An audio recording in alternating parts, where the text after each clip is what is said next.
നമസ്കാരം. ജീവധാരയിലേക്ക് സ്വാഗതം. ആരോഗ്യം ധനസമ്പദഃ ലക്ഷ്മീ കൗസ്തുഭപാരിജാതകസുരാ ധന്വന്തരിശ്ചന്ദ്രമഃ ധേനുകാമദുഘാസുരേശ്വരഗജോ ബ്രഹ്മാദിദേവാംഗന അശ്വഃ സപ്തമുഖോ വിഷം ഹരിധനു ശംഖോ മൃതം ചാംബുധേ രത്നാനീതി ചതുർദശ പ്രതിദിനം കുർവന്തു നോ മംഗളം കുർവന്തു നോ മംഗളം കുർവന്തു നോ മംഗളം.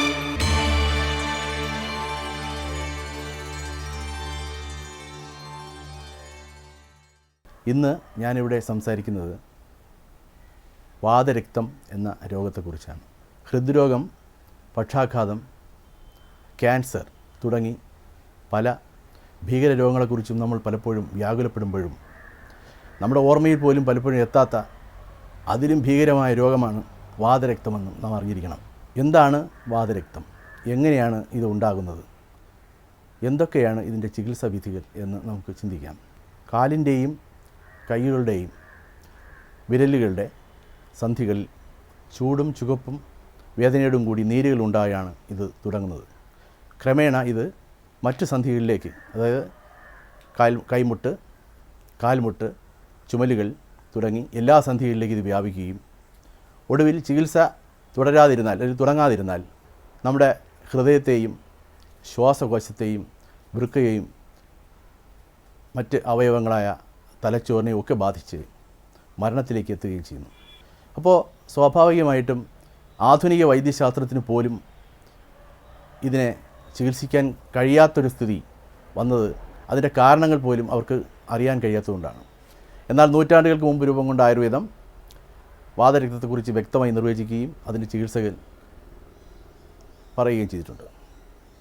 വാതരക്തം എന്ന് പറയുമ്പോൾ തന്നെ പൊതുവിൽ വാതവും രക്തവും കൂടിച്ചേർന്നുണ്ടാകുന്ന രോഗമാണെന്ന് നമുക്ക് ഊഹിക്കാൻ കഴിയും. നമ്മുടെ പ്രധാനപ്പെട്ട 3 ദോഷങ്ങൾ എന്ന് പറയുന്ന വാതം, പിത്തം, കഫം ഇവയാണ് നമ്മുടെ ശരീരത്തെ നിയന്ത്രിക്കുന്നത്. ഇതിൽ വാതം എന്ന് പറയുന്നത് തലച്ചോറും സുഷുമ്നാകാണ്ഡവും മറ്റ് നാഡീവ്യൂഹങ്ങളും ഉൾപ്പെടുന്ന വ്യവസ്ഥയാണ്. അതിൻ്റെ ചലനവും മനസ്സും ഉൾപ്പെടെ എല്ലാം വാതത്തിലാണ് ഉൾപ്പെടുന്നത്. പിത്തമെന്ന് പറയുന്നത് ആഗ്നേയ ഗുണമുള്ള നമ്മുടെ മെറ്റാബോളിസവും ദഹനവും ഒക്കെ അടങ്ങിയിരിക്കുന്ന, എന്തിന് കണ്ണിൻ്റെ കാഴ്ച പോലും പിത്തത്തിൻ്റെ കോൺട്രിബ്യൂഷനാണ്. രക്തമുണ്ടായിരിക്കുന്നത് പിത്തത്തിൽ നിന്നാണ്. അപ്പോൾ വാതരക്തം എന്ന് പറയുന്നത് വാതവും പിത്തവും തമ്മിൽ ചേർന്നുണ്ടാകുന്ന ഒരു രോഗമാണെന്ന് നമുക്ക് കണക്കാക്കാം. അടുത്തതായിട്ട് വരുന്ന കഫമാണ്. ഈ കഫത്തിൻ്റെ കാര്യം കൂടി ഞാൻ പറയാം. കഫം എന്ന് പറയുന്നത് നമ്മുടെ വളർച്ചയുടെയും ആകൃതിയുടെയും നിലനിൽപ്പിൻ്റെയും ഒരു ഘടകം കൂടിയാണ്.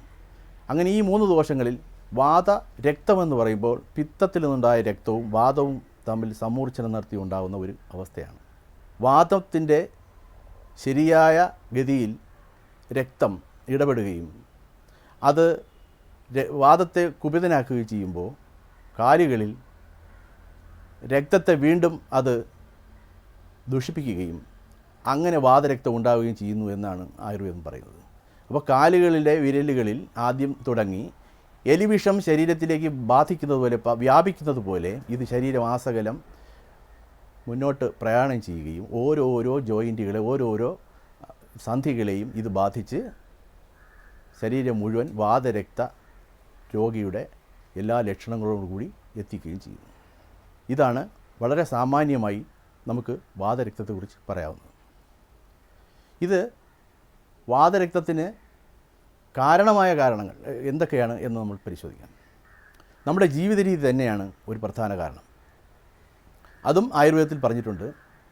അധികമായി ഉപ്പും പുളിയും എരിവും ഉള്ള ആഹാരപദാർത്ഥങ്ങൾ കഴിക്കുക, സ്നിഗ്ധവും ഉഷ്ണവീര്യവുമായ ആഹാരപദാർത്ഥങ്ങൾ കഴിക്കുക, അജീർണത്തിനിടയാക്കുന്ന ഭക്ഷണങ്ങൾ സ്ഥിരമായി കഴിക്കുക, വിരുദ്ധാഹാരങ്ങൾ കഴിക്കുക. വിരുദ്ധാഹാരങ്ങൾ എന്ന് പറയുമ്പോൾ ഇപ്പോൾ മത്സ്യവും തൈരും ചേർത്ത് കഴിക്കുക, പാലിനോടൊപ്പം പുളി കഴിക്കുക, തേനും നെയ്യും ചേർത്ത് കഴിക്കുക, തൈരിനോടൊപ്പം മുതിര കഴിക്കുക, ഇതൊക്കെ വിരുദ്ധാഹാരങ്ങളാണ്.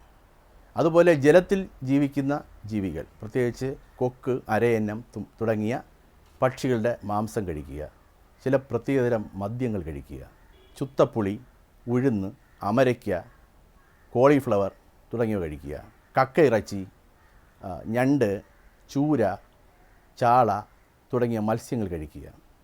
ഇവയൊക്കെ വാതരക്തത്തിന് ഹേതുക്കളാവുന്നു. അപ്പോൾ ഇവിടെ സംഭവിക്കുന്നത് സുകുമാരന്മാരായ ആളുകൾക്ക്, ആയുർവേദത്തിൽ പറഞ്ഞിരിക്കുന്നത് അങ്ങനെയാണ്, സുകുമാര ശരീരികൾക്ക്, അജംക്രമണശീലികൾക്ക് യാതൊരു വ്യായാമം ചെയ്യാതെ സുഖമായി കിടന്ന് പകലുറങ്ങുക, രാത്രി ഉറക്കമൊഴിഞ്ഞ് മറ്റു കാര്യങ്ങൾ ചെയ്തുകൊണ്ടിരിക്കുക, ശരിയായ രീതിയിലല്ലാത്ത മൈഥുനത്തിൽ ഏർപ്പെടുക, ഇങ്ങനെ സുഖിച്ച് ജീവിക്കുന്ന സുകുമാരന്മാരായ ആളുകൾക്ക് ഉണ്ടാകുന്ന പ്രത്യേക രോഗം കൂടിയാണ് വാതരക്തം. ഈ വാതരക്തം 2 തരത്തിലുണ്ട്, 2 അവസ്ഥകളുണ്ട്. 2 തരത്തിലല്ല, 2 അവസ്ഥകൾ വാതരക്തത്തിനുണ്ട്. ആദ്യത്തേത് അത്ര കാഠിന്യമേറിയ അല്ലാത്ത ഉത്താനം എന്ന് പറയുന്ന അവസ്ഥയും, രണ്ടാമത്തേത് ഗുരുതരമായ ഗംഭീര എന്ന് പറയുന്ന അവസ്ഥയാണ്. ഉത്താന എന്ന അവസ്ഥയിൽ ഈ വാതരക്തം തൊലിപ്പുറത്തും മാംസത്തിലേക്കും വ്യാപിക്കുമ്പോൾ സോറിയാസ്റ്റിക് ആർത്രൈറ്റിസ് എന്ന് പറയുന്ന സോറിയാസിസ് എന്ന രോഗം, ഈ ഒരവസ്ഥയിൽ നമ്മളിതിനെ പരിഗണിക്കേണ്ടതാണ്. കാരണം ഇത് രണ്ടും ഏകദേശം ഒന്ന് തന്നെയാണ്. ചൊറിച്ചിലോടുകൂടി ചെതുമ്പലുകൾ ഇളകുന്ന ചുവന്ന നിറത്തിലുണ്ടാകുന്ന സോറിയാസിസ് തന്നെയാണ് ഒരു തരത്തിൽ നോക്കിയാൽ വാതരക്തത്തിൻ്റെ ഉത്താനാവസ്ഥ. ഇത് രണ്ടും ഓട്ടോ ഇമ്മ്യൂൺ ഡിസീസുകളാണ്. എന്താണ് ഓട്ടോ ഇമ്മ്യൂൺ ഡിസീസ് എന്ന് പറയുന്നത്? ഇത് രണ്ടും എന്ന് പറയുമ്പോൾ വാതരക്തം ഓട്ടോ ഇമ്മ്യൂൺ ഡിസീസാണ്, അതിൻ്റെ ഭാഗം കൂടിയാണ് സോറിയാസിസ് എന്ന് പറയേണ്ടി വരും. ഓട്ടോ ഇമ്മ്യൂൺ ഡിസീസ് എന്ന് പറഞ്ഞാൽ നമ്മുടെ ശരീരത്തിൻ്റെ പ്രതിരോധ ശേഷി നമ്മുടെ തന്നെ ശരീരത്തെ കാർന്ന് തിന്നുന്ന, നശിപ്പിക്കുന്ന ഒരു പ്രത്യേക അവസ്ഥയാണ് ഓട്ടോ ഇമ്മ്യൂൺ ഡിസീസിൽ സംഭവിക്കുന്നത്. അങ്ങനെയാണ് ശരീരത്തിൽ ഹൃദയത്തിൻ്റെ മൈട്രൽ വാൽവ് ഉൾപ്പെടെ വാതരക്തത്തിൽ നശിച്ചു പോകുന്നതിൻ്റെ കാരണവും അതുതന്നെയാണ്.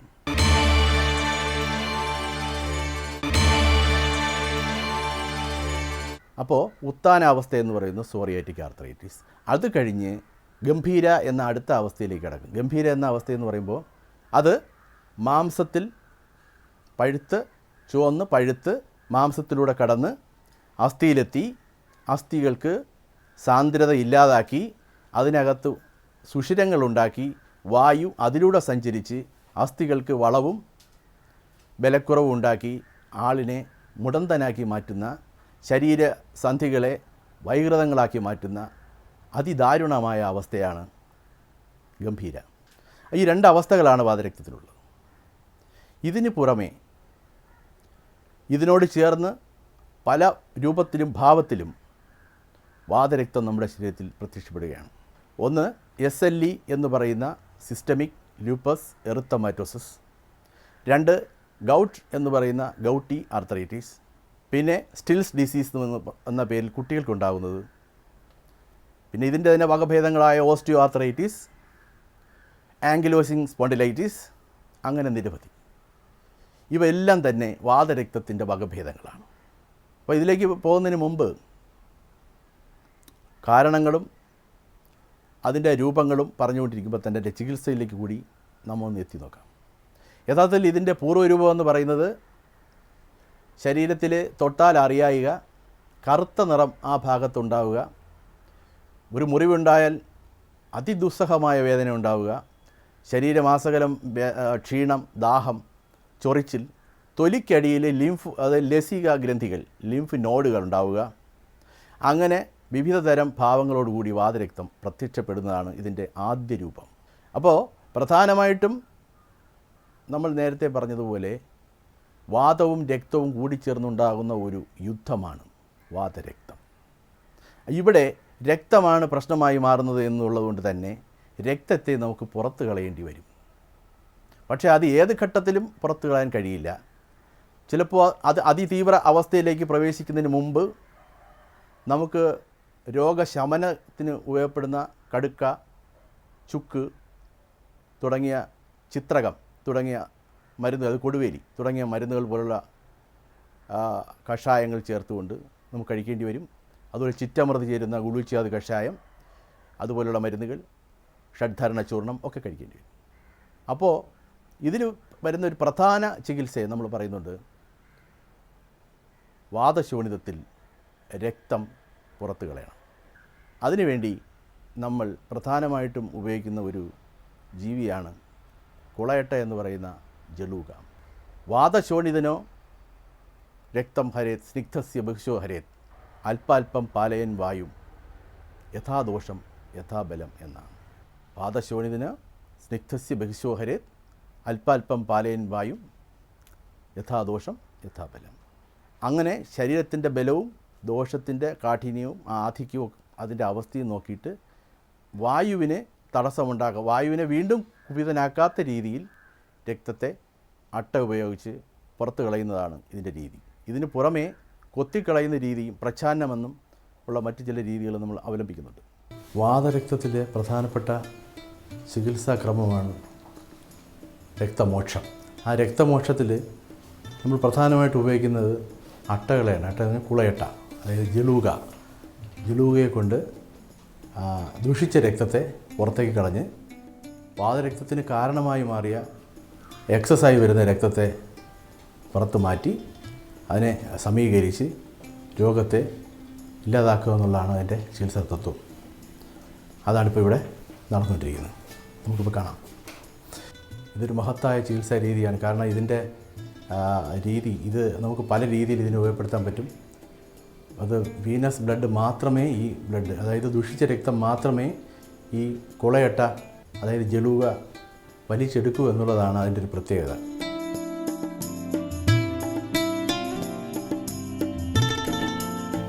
യാതൊരു പാർശ്വഫലങ്ങളും ഇല്ലാത്ത ഒരു ചികിത്സാ രീതിയാണിത്. അപ്പോൾ ഇതിൻ്റെ ശാസ്ത്രീയമായ വശങ്ങളെക്കുറിച്ച് ആധുനിക ശാസ്ത്രം പഠിക്കാൻ ശ്രമിച്ചിട്ടുണ്ടെങ്കിലും ശരിക്കും പലപ്പോഴും അവർക്ക് മനസ്സിലായിട്ടില്ല എന്നുള്ളതാണ് സത്യം. പക്ഷേ ഇത്രത്തോളം മഹനീയമായ ഒരു ചികിത്സാ രീതി മറ്റൊരു ശാസ്ത്രത്തിനില്ല എന്നുള്ളതാണ് യാഥാർത്ഥ്യം.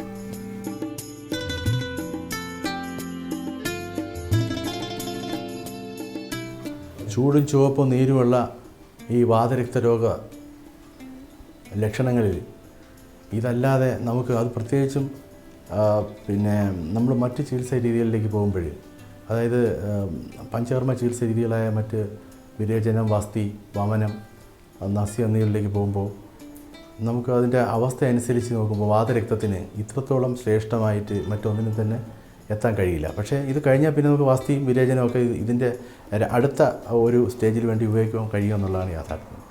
അത്യധികം വർദ്ധിച്ചിരിക്കുന്ന ഒരു രക്തം ദുഷിച്ചിരിക്കുന്ന അവസ്ഥയെന്ന് പറയുന്നത് അത് പുറത്ത് പോയേ പറ്റൂ. അതിന് വെറുതെ കൊത്തിക്കളയാൻ ഒരു രീതിയുണ്ട്, പ്രച്ഛന്നം എന്ന് പറയും. അതുപോലെ കൊമ്പ് വെച്ച് കളയുന്ന വേറെ രീതിയുണ്ട്. എങ്കിലും ഇതിലൊക്കെ ഏറ്റവും വളരെ കൃത്യമായിട്ട് യാതൊരു ഇപ്പോൾ കൊത്തിക്കളഞ്ഞു കഴിഞ്ഞാൽ അവിടെ ഒരു മുറിവുണ്ടാവുക.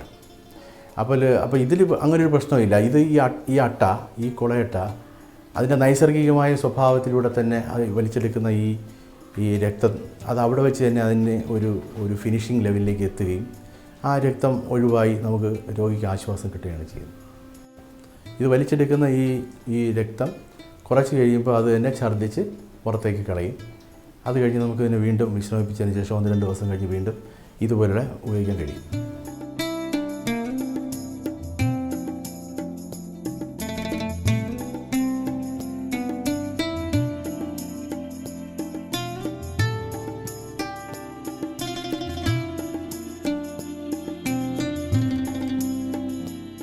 രക്തമോക്ഷത്തിൻ്റെ അടുത്ത സ്റ്റേജിലേക്ക് കടക്കുകയാണ്. അതായത് ഇപ്പോൾ കുളയട്ട എന്ന് പറഞ്ഞാൽ ജലൂക രക്തം കുടിച്ചു കഴിഞ്ഞു. ഇനി അതിൽ നിന്നും വേർപെടുത്തി നമ്മളതിനെ രക്തം ഛർദ്ദിപ്പിച്ച് അതിൽ നിന്ന് വിമുക്തനാക്കാൻ പോവുകയാണ്. അപ്പോൾ ഈ രക്തത്തെ പുറത്തേക്ക് ഛർദ്ദിക്കാൻ പോവുകയാണ്. അതിനുവേണ്ടി നമ്മളിപ്പോൾ മഞ്ഞൾപ്പൊടിയാണ് വിതറുന്നത്.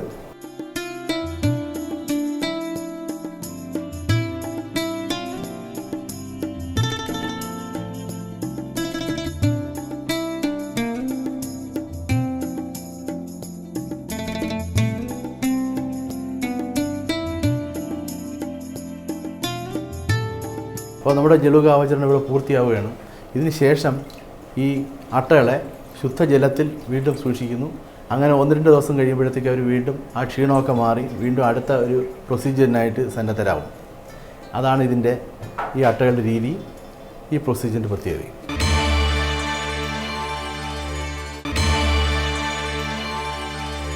പിന്നെ മറ്റ് ഇതിൻ്റെ സാധാരണ ചികിത്സയിലേക്ക് വരുമ്പോൾ വിരേചനം, വയറിളക്കുക, വസ്തി ചെയ്യുക തുടങ്ങിയവയാണ് ഇതിൻ്റെ പ്രധാന മറ്റ് ചികിത്സകൾ. അപ്പോൾ ഈ വിരേചനം, വസ്തി എന്നിവയോടൊപ്പം തന്നെ നമുക്കിതിൻ്റെ ഉത്താന എന്ന് പറയുന്ന ആദ്യഘട്ടത്തിൽ വരുന്ന വാതരക്തത്തിൽ പലതരത്തിലുള്ള പൂച്ചുകൾ, ലേപനങ്ങൾ, പരിഷേകങ്ങൾ അതായത് ധാരകൾ എന്നിവയാണ്. ധാന്യാമ്ലധാര, ഉദ്വർത്തനം അതായത് പൊടിയിട്ട് തിരുമുക തുടങ്ങിയ ചികിത്സാക്രമങ്ങളാണ് ഉപയോഗിക്കുന്നത്. വാതരക്തത്തിൻ്റെ ഭാഗമായിട്ട് വരുന്ന നമ്മളെയൊക്കെ ഏറ്റവും കൂടുതൽ ഭയാനപ്പെടുത്തുന്ന, പലരും അറിയാതെ പോകുന്ന, ഒരുപക്ഷേ ഒരു 10-40 വർഷമെങ്കിലും ജീവിച്ചിരിക്കേണ്ട ഒരു വ്യക്തി 10-15 വർഷത്തിനകത്ത് അല്ലെങ്കിൽ 20 വർഷത്തിനകത്ത് മരുന്നുകൾ കഴിച്ചാൽ പോലും മരിച്ചു പോകുന്ന ഒരു അവസ്ഥയിൽ വരുന്ന രോഗമാണ് SLE എന്ന് പറയുന്ന സിസ്റ്റമിക് ലൂപ്പസ് എറിത്തമാറ്റോസിസ്. ഇവിടെ സംഭവിക്കുന്നത് വാസ്കുലൈറ്റിസ് എന്ന് പറയുന്നത്, അതായത് നമ്മുടെ രക്തവഹ സ്രോതസ്സുകളെ പാകോന്മുഖമാക്കി, അതായത് അതിനെ പഴുപ്പുണ്ടാക്കി അതിനെ നശിപ്പിച്ച് ഈ രക്തക്കുഴലുകളെ കട്ടിയാക്കി അതുമായി ബന്ധപ്പെട്ട ഹൃദയത്തെയും വൃക്കയെയും ഒക്കെ പ്രവർത്തനങ്ങൾ ഇല്ലാതാക്കി മരണത്തിലേക്ക് നയിക്കുന്ന രോഗമാണ് SLE. ഇതിൻ്റെ ഒരു ലക്ഷണമെന്ന് പറയുന്നത് വളരെ എളുപ്പത്തിൽ കണ്ടുപിടിക്കാവുന്ന ഒരു ലക്ഷണമുണ്ട്. പലപ്പോഴും നമ്മൾ അറിയാതെ പോകുമ്പോൾ ചിലരുടെ മുഖത്ത് നോക്കിയാൽ ഈ രോഗം അറിയാൻ പറ്റും.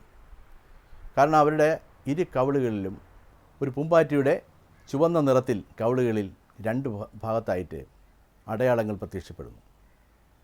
എന്നിട്ട് നാസികയുടെ മുകളിലൂടെ രണ്ടിനെയും ബന്ധപ്പെടുത്തിക്കൊണ്ട് ഒരു രേഖ കൂടെ ഉണ്ടാകുന്നു. ഇത് തന്നെയാണ് ഇതിൻ്റെ SLEയുടെ ഒരു പ്രധാന ലക്ഷണം. ഇതിന് പല പേരുകളിൽ അറിയപ്പെടുന്നുണ്ട്, മോർഫിയ, അങ്ങനെ പലതും. ഇതിനോടൊപ്പം തന്നെ മറ്റൊരു ലക്ഷണം എന്ന് പറയുന്നത് തലയിൽ വട്ടത്തിൽ മുടി ഒഴിഞ്ഞു പോകും.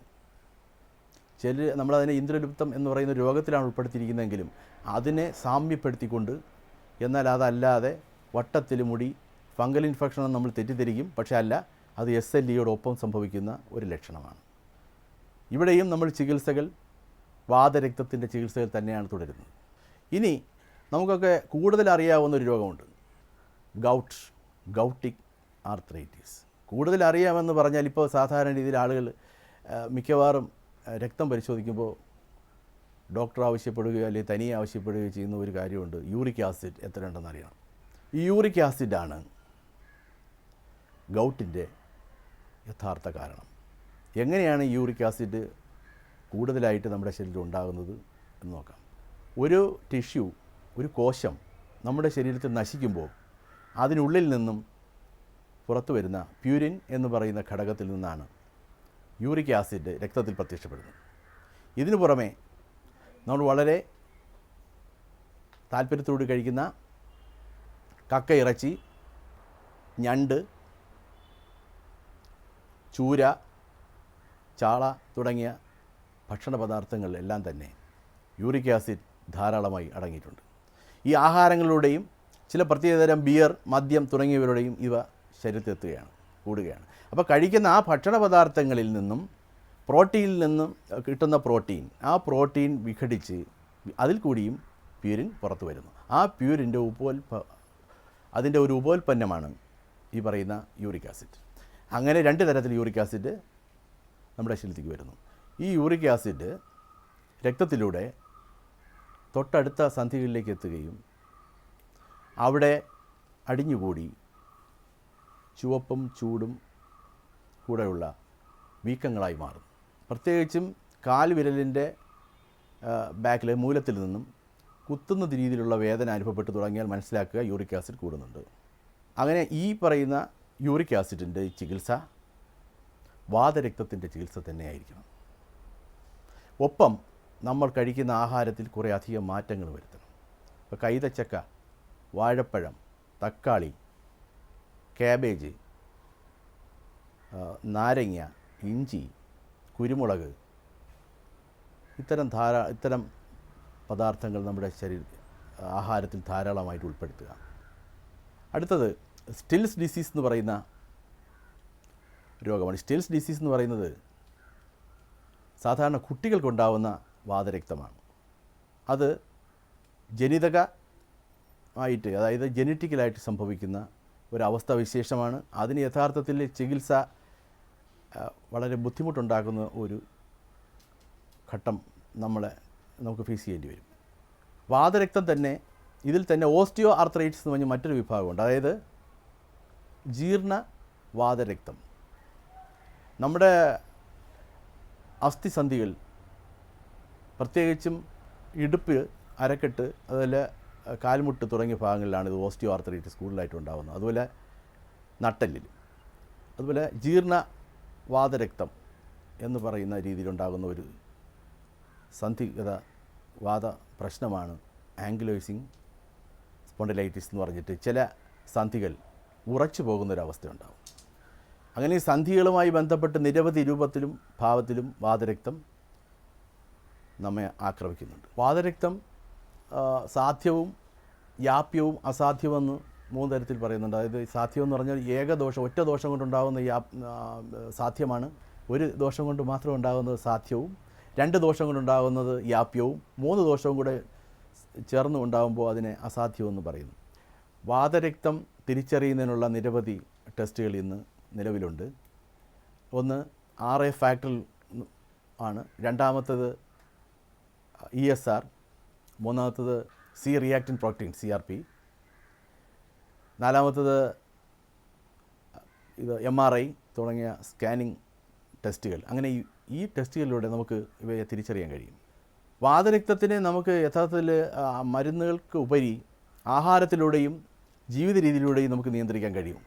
യഥാർത്ഥത്തിൽ കഠിനമായ ജീവിത വ്യഥകൾക്ക് വിധേയരാകുന്നവരാണ് ഒരു പരിധിവരെ ഇതിനെ അടിമപ്പെടുന്നെന്നുള്ള യാഥാർത്ഥ്യം നാം വിസ്മരിക്കരുത്. അപ്പോൾ ജീവിതത്തിലെ പ്രശ്നങ്ങളെ വളരെ ലാഘവത്തോടുകൂടി നേടാനുള്ള ഒരു മാനസികാവസ്ഥ ഉണ്ടാക്കിയെടുക്കണം. അതിനുവേണ്ടി മെഡിറ്റേഷൻ തുടങ്ങിയ കാര്യങ്ങൾ നമ്മൾ അവലംബിക്കേണ്ടി വരും. അതുപോലെ തന്നെ ധാരാളം വെള്ളം കുടിക്കുക, ആഹാരത്തിൽ ധാരാളം പഴങ്ങളും അതുപോലുള്ള വളരെ പ്രോട്ടീൻ കുറഞ്ഞ ഭക്ഷണ പദാർത്ഥങ്ങൾ ഉൾപ്പെടുത്തുക, നല്ലതുപോലെ ഉറങ്ങുക തുടങ്ങിയവ നമ്മുടെ ജീവിതത്തിൻ്റെ ഒരു ഭാഗമാക്കി മാറ്റണം. വാതരക്തം എന്ന് പറയുന്നൊരു വലിയൊരു സബ്ജക്റ്റാണ്. അതിനെക്കുറിച്ച് സംസാരിച്ചാൽ മണിക്കൂറുകൾ സംസാരിക്കേണ്ടി വരും. പക്ഷേ അതിൻ്റെ വളരെ പ്രധാനപ്പെട്ട ചില പോയിന്റുകളാണ് നമ്മളിവിടെ ഇന്നിവിടെ ചർച്ച ചെയ്തത്. മറ്റൊരു വിഷയമായിട്ട് വീണ്ടും കാണാം. അതുവരെ നമസ്കാരം.